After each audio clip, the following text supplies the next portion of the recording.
All right, good evening, everybody. In recent news, St. Louis member Ali has dropped his $50 million lawsuit against Nelly, filed over copyright infringement on Nelly's debut album, Country Grammar. The lawsuit claimed Ali and other St. Lunatics members were not properly credited or compensated for their contributions to the album. Nelly's legal team requested the court not to fully dismiss the case, hoping to pursue countersuit against Ali for a frivolous lawsuit. That's not good. Let's talk about it. My name is Gongu Roach. I'm a publishing forensics specialist.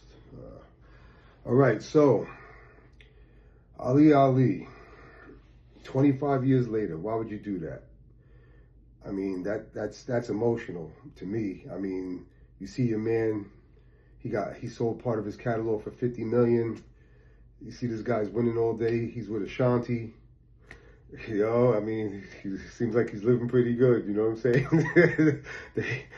Seems like Ali's hating from the side. I mean, Ali could have did this from 2000 to 2003. He was within the statute of limitations on trying to claim a copyright on infringement within those 3 years, law-wise. No judge is going to wait 25 years for when you decide to exercise your rights or your so-called rights on this on co-writing on these compositions. It just didn't make any sense. 50 million, he sued him for the same amount of money that Nelly sold his catalog for. I don't know if that's something spiteful, or he actually thought he was going to be owed 50 million plus damages, because I tell you right now, even if he wrote 10 songs or co-wrote 10 songs on the Nelly album Country Grammar, and even though it sold 10 million, I mean, at most he probably would have got $1 million and change, $2 million, maybe something around that, maybe a little more due to some performance royalties. The statutory rate then was what, 7.2000? The statutory rate was 7.55. Statutory rate wasn't even high, and in the foreign territories it's less. The most money he would have made if the song was on the radio, he would have made more money off radio play, songs getting performance royalties, than he would have mechanically. Yeah, like I said, he probably would have made a couple $1 million. I'd have to say he's $48 million off, you know what I'm saying? Or even more. It just didn't make any sense, man.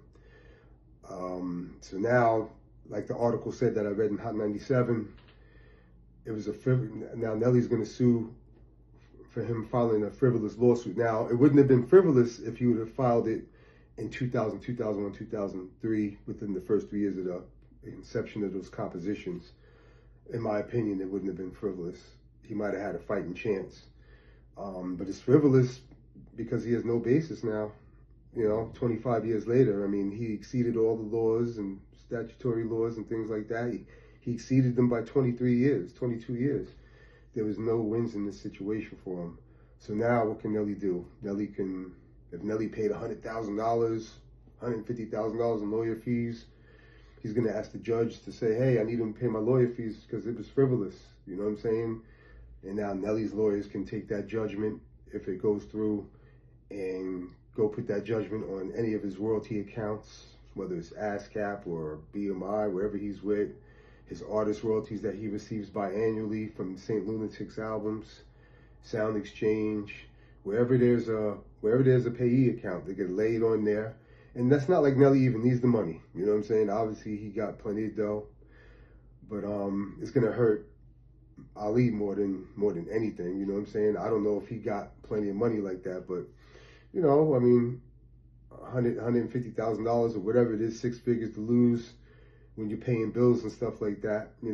That's it's gonna hurt. You know what I'm saying? I mean, it's gonna hurt your ego, and like I said, Nelly doesn't even need the money. It's just now it's just a game to Nelly. You know what I'm saying? Like, yo, F that dude.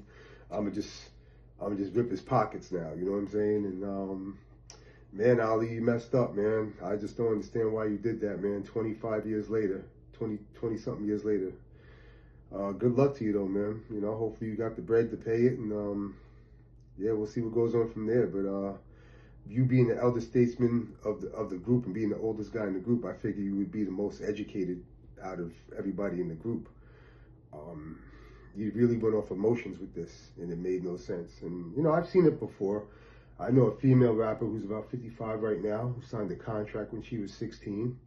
She told me on the phone she had all the leverage in the world against the labels and all this stuff. And, you know, and I could do this and that because I signed a contract when I was 16 and this and that. And now you're 55. And, I mean, what judge is going to wait 39 years for you to decide what you knew since 16 and you knew when you were 17, 18, 19, 20, and so on? Like the judge is going to just sit there and wait for you and say, yeah, okay, you just come in anytime you want and, you know, exercise your rights.